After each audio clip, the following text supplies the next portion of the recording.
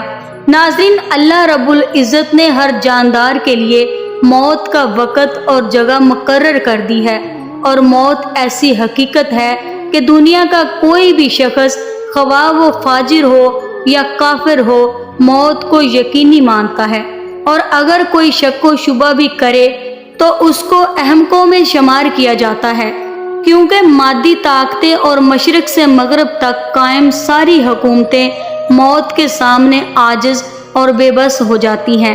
موت بندوں کو ہلاک کرنے والی، بچوں کو یتیم کرنے والی، عورتوں کو بیوہ کرنے والی، دنیاوی ظاہری سہاروں کو ختم کرنے والی، دلوں کو دھڑکا دینے والی، آنکھوں کو رلا دینے والی، بستیوں کو اجاڑنے والی، جماعتوں کو منتشر کرنے والی، لذتوں کو ختم کرنے والی، امیدوں پر پانی پھیرنے والی، ظالموں کو جہنم کی وادیوں میں جلسانے والی اور متقیوں کو جنت بالا پر پہنچانے والی حقیقت ہے۔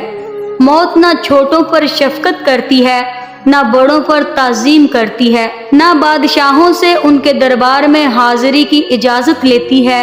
جب بھی حکم خداوندی ہوتا ہے تو تمام دنیاوی رکاوٹوں کو چیرتی پھاڑتی ہوئی مطلوب کو حاصل کر لیتی ہے۔